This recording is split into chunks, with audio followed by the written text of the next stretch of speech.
അമ്മ മനസ്സിൻ്റെ പുതിയൊരു എപ്പിസോഡിലേക്ക് എല്ലാവർക്കും സ്വാഗതം. ചാനൽ ആദ്യമായി കാണുന്നവരാണെങ്കിൽ സബ്സ്ക്രൈബ് ചെയ്ത് കാണണേ. ജാനകി അമ്മയുടെയും സിദ്ധുവിൻ്റെയും വാക്ക് തർക്കമായിരുന്നു ഇന്നലെ കാണിച്ചത്. അപ്പോൾ അതിൻ്റെ ബാക്കി പറയാം. ആവശ്യമില്ലാതെ അവളുടെ മേലിൽ പഴി ചുമത്തി വീട്ടിൽ നിന്ന് പുറത്താക്കണമെന്ന് അമ്മ വിചാരിച്ചാൽ ആ പാപം അമ്മയ്ക്ക് തന്നെയാണ് കിട്ടുക. അങ്ങനെയൊരു പാപം ദയവ് ചെയ്ത് ചെയ്യരുത്, അത്രേ ഞാൻ പറയുന്നുള്ളൂ. സിദ്ധു കാർക്കശത്തോടെ അമ്മയ്ക്ക് താക്കീത് നൽകി. ഇപ്പം എന്താ, അമ്മയ്ക്ക് ഞാൻ ചന്ദ്രികയിൽ നിന്ന് അകലണം, അത്രയല്ലേ ആവശ്യമുള്ളൂ? ശരി അമ്മേ, അമ്മയുടെ ആഗ്രഹം പോലെ ഞാൻ ചന്ദ്രികയിൽ നിന്ന് അകന്നോളാം. എൻ്റെ ഒരു ഫ്രണ്ട് കുറേ നാളായി ഒരു IT കമ്പനി തുടങ്ങണമെന്ന് പറഞ്ഞ് US നിന്ന് വിളിച്ചുകൊണ്ടിരിക്കുക. അതുകൊണ്ട് ഞാൻ US പോവുക. ഞാൻ കാരണം ഇവിടെയുള്ള ചന്ദ്രികയ്ക്കും മലയറിനും യാതൊരു പ്രശ്നവും ഉണ്ടാവരുത്. അവരുടെ നിൽക്കട്ടെ, ഞാൻ US പോയിക്കോളാം. ജാനകി അമ്മ ഇതെല്ലാം കേട്ട് തരിച്ചു നിന്ന് പോയി. എന്താടാ പറയുന്നേ? ചന്ദ്രികയ്ക്ക് വേണ്ടി നീ എന്തിനാ US പോകുന്നേ? അമ്മേ, ഞാൻ ചെയ്തതെല്ലാം ചന്ദ്രിക ചെയ്തതായി വരുത്തിയെടുത്ത് അവളുടെ മേൽ കുറ്റം ചുമത്തി ചന്ദ്രികയും മലയറിനെയും ഈ വീട്ടിൽ നിന്ന് പുറത്താക്കാൻ എനിക്ക് താല്പര്യമില്ല അമ്മേ. അതുകൊണ്ട് ഞാൻ തന്നെ ഈ വീട് വിട്ട് പോയിക്കൊള്ളാം. എന്നിട്ട് കൈകൂപ്പി ആടിച്ചുകൊണ്ട് ജാനകി അമ്മയോട് പറഞ്ഞു, ദയവ് ചെയ്ത് ചന്ദ്രികയും മലയറിനെയും അമ്മ ഇനിയെങ്കിലും ഉപദ്രവിക്കരുത്. പ്ലീസ് അമ്മേ, ഈ വീട്ടിൽ അവരെന്തെങ്കിലും ജോലി ചെയ്ത് എങ്ങനെയെങ്കിലും ജീവിച്ച് പോയിക്കോട്ടെ. എന്നിട്ട് അവൻ അവിടെ നിന്ന് പോയിക്കളഞ്ഞു. ജാനകി അമ്മ പിറകെ എന്ന് സിദ്ധു എന്ന് വിളിച്ചെങ്കിലും അവൻ മൈൻഡാക്കിയില്ല. പിന്നെ കാണിക്കുന്നത് ഒരു വണ്ടി വരുന്നതാണ്. അതിൽ മഹേന്ദ്രൻ സാറ് ഡ്രൈവ് ചെയ്യുന്നുണ്ട്, ലക്ഷ്മി അമ്മയും പുറകിൽ മലരും ചന്ദ്രികയും ഉണ്ട്. അപ്പോൾ മഹേന്ദ്രൻ സാറ് എവിടെയോ കൊണ്ടുവന്ന് വണ്ടി പാർക്ക് ചെയ്തു. ലക്ഷ്മി അമ്മ ചോദിക്കുകയാണ്, എന്താ ഏട്ടാ വീട്ടിൽ കൊണ്ട് നിർത്താതെ ഗ്രൗണ്ടിൽ കൊണ്ടുവന്ന് വണ്ടി നിർത്തിയിരിക്കുന്നു? അപ്പോൾ മഹേന്ദ്രൻ സാർ ചിരിച്ചുകൊണ്ട്, എല്ലാം ചന്ദ്രികയ്ക്ക് വേണ്ടിയാ. അപ്പോൾ ലക്ഷ്മി അമ്മ, ചന്ദ്രികയ്ക്ക് വേണ്ടിയോ? അതെ ലക്ഷ്മി, അന്നൊരു ദിവസം കാർ ഓടിക്കാൻ പഠിപ്പിച്ചു, പിന്നെ അത് കണ്ടിന്യൂ ചെയ്തില്ലല്ലോ. ഏതൊരു കാര്യം റെഗുലറായി പ്രാക്ടീസ് ചെയ്താലല്ലേ പഠിക്കാൻ പറ്റൂ. അത് ശരിയാണെന്ന് തോന്നി ലക്ഷ്മി അമ്മയും തലയാട്ടി. അപ്പോൾ മഹേന്ദ്ര സാർ, അതുകൊണ്ട് ഇന്നും ചന്ദ്രികയെ കാർ ഓടിക്കാൻ പഠിപ്പിക്കുകയാണ്. റെഗുലറായി പഠിച്ചാലല്ലേ ഇവൾക്കും കൺട്രോളും കോൺഫിഡൻസും ഒക്കെ ഉണ്ടാവും. ഏട്ടൻ പറയുന്നത് ശരിയാ, ചന്ദ്രിക നന്നായിട്ട് കാർ ഓടിക്കാൻ പഠിക്കട്ടെ. അപ്പോൾ മഹേന്ദ്ര സാറ് പുറകിലിരിക്കുന്ന ചന്ദ്രികയോട്, ചന്ദ്രികയെ വാ വാ. എല്ലാവരും കാറിൽ നിന്ന് ഇറങ്ങി. അപ്പോൾ മഹേന്ദ്രൻ സാറ് ചന്ദ്രികയോട് ഡ്രൈവിംഗ് സീറ്റിലേക്ക് ഇരിക്കാൻ ചൂണ്ടിക്കാട്ടിയിട്ട് പറഞ്ഞു, വാ കാർ ഓടിക്കേ. അപ്പോൾ ചന്ദ്രിക, സാർ അന്ന് പഠിച്ചതൊക്കെ പോരെ സാർ, ഇപ്പോൾ ഞാൻ കാർ ഓടിക്കാൻ പഠിച്ചിട്ട് എന്ത് ചെയ്യാനാ സാർ? അപ്പോൾ പരിഭവത്തോടെ മഹേന്ദ്രൻ സാറ്, എന്താ ഇങ്ങനെയൊക്കെ പറയുന്ന ചന്ദ്രികയെ? നീ നന്നായി കാർ ഓടിച്ചതിന് ശേഷം നിനക്ക് ലൈസൻസ് എടുക്കാൻ വേണ്ടി പോവാ. അതിനുശേഷം ഞാൻ നിനക്കൊരു പുതിയ കാർ വാങ്ങിത്തരും. ചന്ദ്രിക അത് കേട്ട് അന്തം വിട്ടുപോയി. അയ്യോ. ചന്ദ്രിക ഒഴികെ ബാക്കി 3 പേരുടെയും മുഖത്ത് പുഞ്ചിരി വിടർന്നു. എന്താ സാർ, എനിക്ക് പുതിയ കാർ വാങ്ങാൻ പോകുന്നെന്നോ? അതെ എന്ന് ചിരിച്ചുകൊണ്ട് മഹേന്ദ്ര സാർ. അപ്പോൾ പിന്നെയും ചന്ദ്രിക, സാർ എന്താ കോമഡി പറയുകയാണോ? അപ്പോൾ ചിരിച്ചുകൊണ്ട് മഹേന്ദ്ര സാർ പിന്നെയും, എന്ന് വെച്ചാൽ നിനക്ക് മാത്രമല്ല, നിനക്കും മലരിനും ലക്ഷ്മിക്കും എല്ലാവർക്കും യൂസ് ആവുന്ന തരത്തിലൊരു കാർ വാങ്ങാൻ. നിങ്ങൾക്ക് എവിടെയെങ്കിലും ഫംഗ്ഷനോ ഷോപ്പിങ്ങിനൊക്കെ പോകണമെങ്കിൽ എന്നെ നോക്കി നിൽക്കേണ്ട കാര്യമില്ലല്ലോ. നിനക്ക് ഡ്രൈവിംഗ് അറിയാമെങ്കിൽ ലക്ഷ്മിയും കൊണ്ട് പുറത്തു പോവാലോ. അപ്പോൾ ചന്ദ്രികയും സമ്മതിച്ചു. ശരി സാർ, സാറ് പറയുന്നതെല്ലാം കാര്യമാ. ഇതൊക്കെ പഠിച്ചാലേ ലക്ഷ്മി അമ്മയെ എവിടെയെങ്കിലുമൊക്കെ കൊണ്ടുപോകാൻ പറ്റൂ. അപ്പോൾ മഹേന്ദ്ര സാർ, ബാ കയറിയിരിക്ക്, എന്നിട്ട് ഡ്രൈവ് ചെയ്. അവളും സമ്മതിച്ചു. ഡ്രൈവിംഗ് സീറ്റിലേക്ക് ഇരുന്നു. അയാൾ തൊട്ടിപ്പുറത്തിരുന്ന് ഓരോ നിർദ്ദേശങ്ങൾ ചന്ദ്രയ്ക്ക് കൊടുത്തു. ബെൽറ്റൊക്കെ ഇടാൻ പറഞ്ഞിട്ട് വണ്ടി സ്ലോ ആയി എടുക്കാൻ പറഞ്ഞു. അങ്ങനെ മഹേന്ദ്ര സാറ് പറഞ്ഞത് കേട്ട് നന്നായി ചന്ദ്രിക വണ്ടി ഓടിച്ചു. അപ്പോൾ മലയറിനും സന്തോഷമായി. അവൾ കൈകൊട്ടിക്കൊണ്ട് പറഞ്ഞു, ഹായ്, അമ്മ നന്നായി വണ്ടി ഓടിക്കുന്നുണ്ടല്ലോ. അങ്ങനെ ചന്ദ്രികയോട് റിവേഴ്സ് എടുക്കാനൊക്കെ പറയുന്നു. അപ്പോൾ മലരും മോള് ലക്ഷ്മി അമ്മയോട് പറയാം, എൻ്റെ അമ്മ കാർ ഓടിക്കാൻ പഠിച്ചല്ലോ. അപ്പോൾ മഹേന്ദ്ര സാർ, ഓക്കെ മതി പഠിച്ചല്ലോ, ഇത്രയേ ഉള്ളൂ. അവസാനം മഹേന്ദ്ര സാർ പറഞ്ഞു, ചന്ദ്രികയെ നീ വളരെ എളുപ്പത്തിൽ കാർ ഓടിക്കാൻ പഠിച്ചു. അപ്പോൾ സന്തോഷത്തോടെ ചന്ദ്രിക, എല്ലാം സാറിൻ്റെ അനുഗ്രഹമാണ്. ഇത് കേട്ട് ലക്ഷ്മി അമ്മ, ഞങ്ങളുടെ അനുഗ്രഹം നിനക്ക് എപ്പോഴും ഉണ്ട് ചന്ദ്രികയെ. ലക്ഷ്മി അമ്മ നേരെ മഹേന്ദ്ര സാറിനോട്, ഏട്ടാ ചന്ദ്രിക നന്നായിട്ട് കാർ ഓടിക്കുന്നുണ്ടല്ലോ, നമുക്ക് സിറ്റിയിലേക്കൊന്ന് പോയിട്ട് വരാം. അപ്പോൾ മഹേന്ദ്ര സാറ്, ഓക്കെ, ഉറപ്പായും പോവാലോ. എന്താ ചന്ദ്രികയെ? അപ്പോൾ ചന്ദ്രികയും തലയാട്ടി. അത്രയേ ഉള്ളൂ, വണ്ടി പോട്ടെ. ചന്ദ്രിക വണ്ടി നേരെ റിവേഴ്സ് എടുത്ത് മെയിൻ റോഡിലേക്ക് ഇറങ്ങി. അപ്പോൾ ചന്ദ്രിക വണ്ടിയെടുത്ത് പാസ് ചെയ്ത് പോകുന്നത് തൊട്ടപ്പുറത്ത് ബൈക്കിലിരിക്കുന്ന ഹെൽമെറ്റ് വെച്ചിട്ടുള്ള ഒരാൾ കണ്ടു. അത് മറ്റാരും ആയിരുന്നില്ല, അവളുടെ മുൻ ഭർത്താവ് മഹേഷ് ആയിരുന്നു. ചന്ദ്രിക വണ്ടി ഓടിച്ചു പോകുന്നത് അത്ഭുതത്തോടെ അവൻ നോക്കി നിന്നു. അവൻ മനസ്സിലോർത്തു, ഇത് ചന്ദ്രികയല്ലേ, ഇവളെപ്പോഴാണ് കാർ ഓടിക്കാൻ പഠിച്ചത്? നീ കാർ ഓടിക്കുമല്ലേ? നിനക്കിട്ട് ഞാനൊരു പണി തരുന്നുണ്ട്. എന്നിട്ട് പുച്ഛത്തോടെ ഹെൽമെറ്റും വെച്ച് പിന്നാലെ വച്ചു പിടിച്ചു. അവൻ കുറുക്കു വഴിയിൽ കൂടി അവർക്ക് എതിർവശത്തുള്ള റോഡിലേക്ക് വന്നു. അവർക്ക് മുന്നിലായി. ബൈക്ക് അവർക്ക് നേരെ വരുന്നത് കണ്ട് മഹേന്ദ്രൻ സാറ് ചന്ദ്രികയോട് ഹോണടിക്കേ. അവൾ ഹോണടിച്ചുവെങ്കിലും ബൈക്കുകാരൻ ഒന്നും ചെയ്തില്ല. പിന്നെയും മഹേന്ദ്ര സാറ് പാനിക്കായിട്ട് ഹോണടിക്കേ, ബ്രേക്ക് ചവിട്ട്. അവൾക്ക് പെട്ടെന്നൊന്നും ചെയ്യാൻ പറ്റിയില്ല. പക്ഷേ എതിരെ വന്ന മഹേഷ് ആണെങ്കിൽ അവരെ ഒരുപാട് കളിപ്പിച്ചു. അങ്ങനെ അവൻ ജസ്റ്റ് മിസ്സിൽ അങ്ങോട്ടേക്ക് പോയി. അപ്പോൾ ഇവർ നേരെ വണ്ടി ഒരു കാട്ടിലേക്ക് നിർത്തി. മഹേന്ദ്ര സാർ പറഞ്ഞു, എങ്ങനെയാ വണ്ടി ഓടിക്കുന്നത് നോക്ക്. മഹേഷ് ആവട്ടെ കുറച്ചപ്പുറത്തെത്തി അവിടെ വണ്ടി നിർത്തി മനസ്സിലാലോചിച്ചു. എൻ്റെ ഭാര്യ എന്നിൽ നിന്ന് അകറ്റിയത് പോരാഞ്ഞിട്ട് അവളെ വണ്ടി ഓടിക്കാൻ കൂടി പഠിപ്പിക്കുന്നോ? ചന്ദ്രികയും മോളെയും നിങ്ങളിൽ നിന്ന് ഞാൻ പിരിക്കുന്നത് നിങ്ങൾ കണ്ടോ? അപ്പോൾ ചന്ദ്രിക പേടിയോടുകൂടി മഹേന്ദ്രൻ സാറിനോട് പറഞ്ഞു, ഞാൻ വല്ലാതെ പേടിച്ചു പോയി സാർ, എനിക്ക് കാറൊന്നും ഓടിക്കണ്ട സാർ. പേടിക്കാതിരിക്കുക ചന്ദ്രികയെ. ഇല്ല സാർ, ഞാൻ കാർ ഓടിച്ച് ആർക്കെങ്കിലും എന്തെങ്കിലും പറ്റിയാൽ എനിക്കത് സഹിക്കാൻ പറ്റില്ല സാർ. സാറ് തന്നെ ഓടിച്ചാൽ മതി. മഹേന്ദ്രൻ സാറ് അവളെ ആശ്വസിപ്പിച്ചു. നീ പേടിക്കേണ്ട മോളെ, റോഡിലൂടെ പോകുമ്പോൾ ഇങ്ങനെയൊക്കെ ചിലർ വണ്ടി ഓടിക്കും. ഇല്ല, എനിക്ക് വല്ലാതെ പേടിയാകുന്നു, സാർ ഓടിച്ചാൽ മതി എന്നും പറഞ്ഞ് അവൾ സീറ്റ് ബെൽറ്റ് അയച്ചു. ആ ശരി വാ.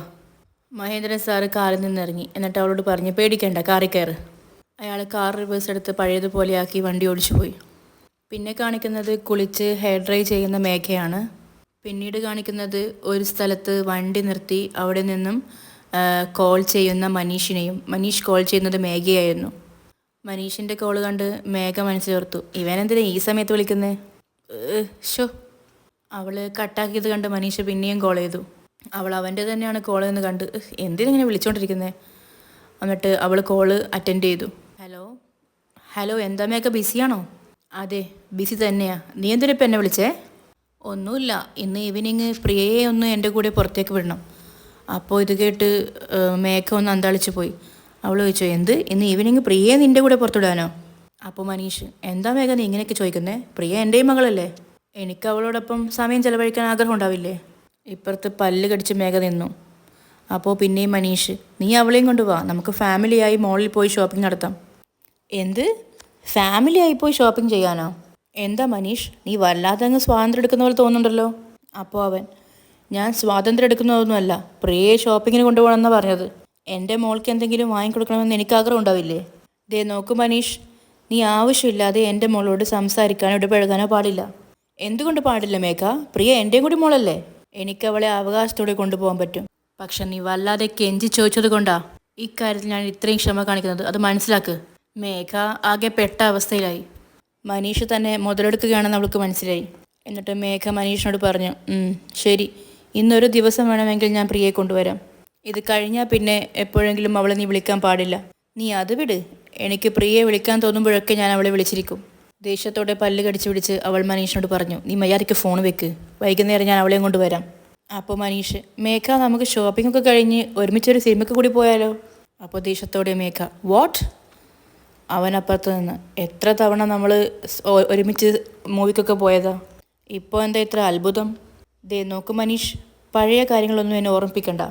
നിൻ്റെ പഴയ മേഘ മരിച്ചു പോയി, ഇപ്പോൾ ഉള്ളത് വേറെ മേഘയാ. മേഘ, നിനക്ക് വേണമെങ്കിൽ അങ്ങനെ വിചാരിക്കാം. ഞാൻ നിന്നെ പഴയ മേഘയായി തന്നെയാണ് കാണുന്നത്. നീ എന്താ ഇങ്ങനെ മാറിയെന്നറിയില്ല. നീ ഇനി എന്തൊക്കെ പറഞ്ഞാലും ശരി, നമ്മൾ ഒരുമിച്ച് ജീവിക്കുമെന്ന വിശ്വാസം എനിക്കുണ്ട്. മനീഷ്, വിവരമില്ലാത്ത പോലെ സംസാരിക്കരുത്. ഞാൻ വിവരമില്ലാതെയല്ല സംസാരിക്കുന്നത്. നമ്മൾ രണ്ടുപേരും ലീഗൽ ഡൈവോഴ്സ് ഇതുവരെ വാങ്ങിയിട്ടില്ല. നമ്മൾ വിചാരിച്ചാൽ നമുക്ക് ഒരുമിച്ച് ജീവിക്കാൻ കഴിയും. നീ ഒന്ന് സമ്മതം മൂളിയാൽ മാത്രം മതി. ഞാൻ ഇപ്പോൾ തന്നെ നിൻ്റെ വീട്ടിൽ വന്ന് എല്ലാവരുടെയും മുന്നിൽ വെച്ച് സത്യം തുറന്നു പറയാം. നമുക്ക് ഒരുമിച്ച് ജീവിക്കാം. ക്ഷമ കേട്ട് മേഘ പിന്നെയും പറഞ്ഞു, ദേ നോക്ക്, നീ ഇങ്ങനെയൊക്കെ എന്നോട് സംസാരിക്കുന്നത് ഫസ്റ്റ് ആൻഡ് ലാസ്റ്റ് ആയിരിക്കണം. ഇനി നീ എന്നോടൊപ്പം ഒരുമിച്ച് ജീവിക്കണമെന്ന് ആഗ്രഹിച്ചാൽ ഞാൻ സൂയിസൈഡ് ചെയ്യും. അതും പറഞ്ഞ് അവൾ കോൾ കട്ട് ചെയ്തു. മനീഷ് അപ്പുറത്ത് നിന്നു, മേഘയ്ക്ക് വല്ലാത്തൊരു അടിയായി പോയി ഇത്. മനീഷും കോൾ കട്ട് ചെയ്ത് മനസ്സിലോർത്തു, എത്ര നാൾ എന്നിൽ നിന്ന് ഇങ്ങനെയൊക്കെ പറഞ്ഞ് രക്ഷപ്പെടുമെന്ന് ഞാനൊന്ന് നോക്കട്ടെ. പിന്നെ കാണിക്കുന്നത് അടുക്കളയിൽ ചന്ദ്രികയാണ്. അവൾ കോഫിയൊക്കെ ഉണ്ടാക്കി പത്രം വായിച്ചുകൊണ്ടിരിക്കുന്ന മഹേന്ദ്രൻ സാറിനും ലക്ഷ്മി അമ്മയ്ക്കും കൊടുക്കുകയായിരുന്നു. ദാ സാർ കോഫി. അമ്മയ്ക്ക് നേരെയും നീട്ടി. അമ്മേ. മഹേന്ദ്രൻ സാറ് ചന്ദ്രികയോട്, ചന്ദ്രികേ, ഞാൻ വിചാരിച്ചതിനേക്കാളും വേഗത്തിൽ വണ്ടി ഓടിക്കാൻ നീ പഠിച്ചു. ഇനിയൊരു 2 ദിവസം കൂടി പ്രാക്ടീസ് ചെയ്താൽ അടുത്തത് LLRന് അപ്ലൈ ചെയ്യാം, പിന്നെ ഡ്രൈവിംഗ് ലൈസൻസ്, അത്രയേ ഉള്ളൂ. ചന്ദ്രിക ചിരിച്ചുകൊണ്ട് തലയാട്ടി. ശരി സാർ. അപ്പോൾ ലക്ഷ്മി അമ്മ, ചന്ദ്രികയ്ക്ക് കാർ ലൈസൻസ് കിട്ടിയാലുണ്ടല്ലോ, അതിനുശേഷം നോക്കേട്ടാ, ഞാനും ചന്ദ്രികയും മലരും 3 പേരും കാറിൽ അടിച്ച് പൊളിച്ച് പോയിക്കൊണ്ടിരിക്കും. അപ്പോൾ മഹേന്ദ്രൻ സാറ് കളിയായി ചോദിച്ചു, നിങ്ങളുടെ കൂടെ എന്നെയും കൂടി കൂട്ടുമോ മാഡം? അത് കേട്ട് ചന്ദ്രിക, സാറില്ലാതെ എങ്ങനെയാ, സാറും ഞങ്ങളുടെ കൂടെ വരണം. അപ്പോൾ അത് തടഞ്ഞ് ലക്ഷ്മി അമ്മ, ചന്ദ്രിക വേണ്ട വേണ്ട, ആണുങ്ങളെ കൂട്ടിക്കൊണ്ട് പോയാൽ എന്തൊക്കെയെങ്കിലും പറഞ്ഞ് തടഞ്ഞ് പറഞ്ഞുകൊണ്ടേയിരിക്കും. നമ്മൾ പെണ്ണുങ്ങൾ മാത്രം തനിച്ചു പോകാം, നമുക്ക് എവിടെയെങ്കിലും പോയി ഷോപ്പിംഗ് ചെയ്യാം, കുറച്ച് ലേറ്റായെന്നൊക്കെ വരും. അതെന്താ ലേറ്റായെന്നൊക്കെ ചോദിക്കും. അതുകൊണ്ട് ഷോപ്പിങ്ങിന് പോകുമ്പോൾ ആണുങ്ങളെ അവോയ്ഡ് ചെയ്യുന്നത് തന്നെയാണ് നല്ലത്. ചന്ദ്രികയ്ക്ക് കേട്ട് ചിരി വന്നു. അപ്പോൾ മഹേന്ദ്ര സാറ്, അതെ അതെ അതെ. എന്നിട്ട് ചന്ദ്രികയോടായിട്ട് മഹേന്ദ്ര സാറ് പറഞ്ഞു, ലക്ഷ്മി രാവിലെ 10 മണിക്ക് തുണിക്കടയിൽ കയറിയാൽ പിന്നെ രാത്രി 10 മണിക്കേ പുറത്തു വരും. ഇത് കേട്ട് ചന്ദ്രിക പൊട്ടിച്ചിരിച്ചു. ഇവളുടെ കൂടെ സാരി സെക്ഷനിൽ കയറി എങ്ങനെയായിരിക്കും ഇരിക്കുക? ഞാൻ വരുന്നില്ല, നിങ്ങൾ പോയിട്ട് വാ. ചന്ദ്രിക ഇതെല്ലാം കേട്ട് ചിരിച്ചുകൊണ്ട് തൻ്റെ ജോലി ചെയ്യാൻ വേണ്ടി അടുക്കളയിലേക്ക് തിരിച്ചുപോയി. കോഫി കുടിക്കുമ്പോഴും മഹേന്ദ്രൻ സാറിൻ്റെ ലക്ഷ്മി അമ്മയുടെ മനസ്സിൽ നിറഞ്ഞ സന്തോഷമായിരുന്നു. ആ ടൈമാണ് സ്റ്റെയർ കേസ് ഇറങ്ങി സിദ്ധു അങ്ങോട്ടേക്ക് വന്നത്. അടുക്കളയിലേക്ക് പോകുന്ന ചന്ദ്രികയെ അവൻ കണ്ടു. 2 പേരും മുഖാമുഖം നോക്കി കുറച്ചു നേരം അവിടെ നിന്നു. ശേഷം അവൾ പെട്ടെന്ന് അവിടെ നിന്ന് പോയി കളഞ്ഞു. അവൻ കുറച്ചു നേരം അവൾ പോകുന്നത് നോക്കി അങ്ങോട്ടേക്ക് പോയി. എന്നിട്ട് നേരെ കോഫി കുടിച്ചുകൊണ്ടിരിക്കുന്ന മഹേന്ദ്രൻ സാറിൻ്റെ ലക്ഷ്മി അമ്മയുടെ അടുത്തെത്തി. സിദ്ധു മഹേന്ദ്രൻ സാറിനോട്, അങ്കിളേ. ആ, എനിക്ക് അങ്കിളിനോട് കുറച്ച് സംസാരിക്കാനുണ്ട്. ഞാൻ പറഞ്ഞോട്ടെ? അപ്പോൾ മഹേന്ദ്ര സാർ, ഇരുന്ന് സംസാരിക്ക്. അല്ല സാരമില്ല അങ്കിളെ, ഞാൻ ഫ്രീ ആയിരിക്കാം, നീ പറയ്. അത് ഒന്നുമില്ല അങ്കിളെ, എൻ്റെ ഒരു ഫ്രണ്ട് US പുതിയൊരു സോഫ്റ്റ്വെയർ കമ്പനി ലോഞ്ച് ചെയ്യാൻ പോവുക. അവന് എൻ്റെ സഹായം വേണമെന്ന്. ഞാനൊരു 6 മാസം അവൻ്റെ കമ്പനിയിൽ വർക്ക് ചെയ്യണമെന്ന് റിക്വസ്റ്റ് ചെയ്യുക. അപ്പോൾ എല്ലാവരുടെയും മുഖം മാറി. സിദ്ധു പിന്നെയും, ആക്ച്വലി അവൻ്റെ ക്ലോസ് ഫ്രണ്ടാ. അവൻ ചോദിച്ചപ്പോൾ എനിക്ക് അവോയ്ഡ് ചെയ്യാൻ പറ്റിയില്ല. ഇത് കേട്ട കിച്ചണിലുണ്ടായിരുന്ന ചന്ദ്രികയും അങ്ങോട്ടേക്ക് വന്നു. സിദ്ധു പിന്നെയും പറയാണ്, അതുകൊണ്ട് ഒരു 6 മാസമല്ലേ, പോയിട്ട് ഹെൽപ്പ് ചെയ്തിട്ട് വരാം. എന്താ അങ്കിളിൻ്റെ അഭിപ്രായം? അപ്പോൾ മഹേന്ദ്രൻ സാറ്, എന്താടാ 6 മാസത്തേക്ക് US പോയാൽ പിന്നെ നമ്മളുടെ കമ്പനിയുടെ കാര്യം എന്താവും? നീയല്ലേ കമ്പനിയൊക്കെ നോക്കി നടത്തുന്നത്. നീ ഇവിടുന്ന് പോയാൽ പിന്നെ എന്താ ചെയ്യുക? അപ്പോൾ എന്തോ ആലോചിച്ച് സിദ്ധു, അതാണ് ഞാനും ചിന്തിക്കുന്നത്. എന്തായാലും അങ്കിൾ ഇവിടെ ഉണ്ടല്ലോ, ആ വിശ്വാസത്തിൽ ഞാൻ വരാമെന്ന് അവന് വാക്കും കൊടുത്തു. ഞാനെടുക്കുന്ന ഈ തീരുമാനം ശരിയാണോ തെറ്റാണെന്ന് പോലും എനിക്കറിയില്ല. എന്നാൽ അവിടെ ചെന്നാൽ അതവന് വല്ലാത്ത ഹെൽപ്ഫുള്ളായിരിക്കും. കാരണം ഇപ്പോൾ സ്റ്റാർട്ട് ചെയ്യുന്നേ ഉള്ളൂ അവൻ. ഫസ്റ്റ് ടൈം ഇത്രയും ഇൻവെസ്റ്റ് ചെയ്തിരിക്കുക ഒരു സ്റ്റാർട്ടപ്പ് കമ്പനി. സോ അതുകൊണ്ട് തുടക്കത്തിൽ ഞാൻ കൂടെ നിൽക്കണം. കുറച്ച് നാളത്തേക്കല്ലേ, എല്ലാം ഒന്ന് ശരിയാക്കിയിട്ട് ഞാൻ തിരിച്ചെത്തിക്കോളാം. അപ്പോൾ മഹേന്ദ്രൻ സാറ്, നീ പറയുന്നതൊക്കെ ശരി തന്നെയാണ്, പക്ഷേ നീ അങ്ങോട്ട് പോയാൽ ഇവിടുത്തെ കാര്യമൊക്കെ കംപ്ലീറ്റ് ആയിട്ട് സ്റ്റോപ്പ് ആവുമല്ലോ. അങ്ങനെയൊന്നുമില്ല അങ്കിളെ, ഞാൻ വേണമെങ്കിൽ മീറ്റിംഗ് എല്ലാം ഓൺലൈൻ വഴി കണ്ടക്ട് ചെയ്ത് ശരിയാക്കിക്കോളാം. ഞാൻ അവിടെ നിന്ന് എല്ലാ ജോലിയും ഒന്നും വിട്ടുപോകാതെ മോണിറ്റർ ചെയ്ത് എല്ലാം ശരിയാക്കിക്കോളാം. അപ്പോൾ മഹേന്ദ്രൻ സാറ് അനിഷ്ടത്തോടെ, എനിക്കെന്തോ ഇത് ശരിയാവുമെന്ന് അറിയില്ല സിദ്ധാർത്ഥ്. സിദ്ധു പിന്നെയും പറഞ്ഞു, അങ്ങനെയൊന്നും വരില്ല അങ്കിളെ, കുറച്ച് ദിവസം ഒരു ബുദ്ധിമുട്ടുണ്ടാകും, പിന്നെ എല്ലാം ശരിയായിക്കോളും. 3 പേരുടെയും മുഖം മാറി. അപ്പോൾ ഇവിടെ വെച്ച് സീരിയൽ അവസാനിക്കുകയാണ്. അടുത്ത ഭാഗം കുറച്ച് നോക്കാം. ചന്ദ്രികയോട് സിദ്ധു പറയാണ്, മറ്റുള്ളവരൊക്കെ പോട്ടെ, നീ എന്നെ സ്വീകരിക്ക്. നീ എന്നോടൊപ്പം ജീവിക്കാൻ സമ്മതിക്കുകയാണെങ്കിൽ അങ്കിളിനോട് ഞാൻ ഇതിനെക്കുറിച്ച് സംസാരിച്ച് എൻ്റെ അച്ഛനെയും അമ്മയും സമ്മതിപ്പിച്ച് ഞാൻ നിന്നെ വിവാഹം കഴിച്ചോളാം. ചന്ദ്രികയുടെ കണ്ണ് നിറഞ്ഞൊഴുകി. പിന്നെ കാണിക്കുന്നത് അനുവിനെയാണ്. അനുവും ചന്ദ്രികയും. അനു ചന്ദ്രികയോട് ചോദിക്കുകയാണ്, സിദ്ധാർത്ഥിനെ സ്വീകരിക്കണോ വേണ്ടോ എന്നുള്ള കൺഫ്യൂഷനിലാണോ നീ? ഈ 2 പേപ്പറുകളിൽ ഒരു പേപ്പറിൽ സിദ്ധാർത്ഥിൻ്റെ പേരെഴുതാൻ പോവുക, ഒന്നും എഴുതാൻ പോകുന്നില്ല. എന്നിട്ട് ഞാനിത് കുലുക്കിയിടും. നീ എടുക്കുന്ന പേപ്പറിൽ സിദ്ധാർത്ഥിൻ്റെ പേരുണ്ടെങ്കിൽ നീ അവനെ വിവാഹം കഴിക്കണം. അതും പറഞ്ഞവൾ പേപ്പർ കുലുക്കിയിട്ടു. അപ്പോൾ ഇവിടെ അവസാനിക്കുകയാണ്. അടുത്ത നല്ലൊരു എപ്പിസോഡുമായി ഞാൻ വീണ്ടും വരും വരേക്കും എല്ലാവർക്കും ടാറ്റ ബൈ ബൈ.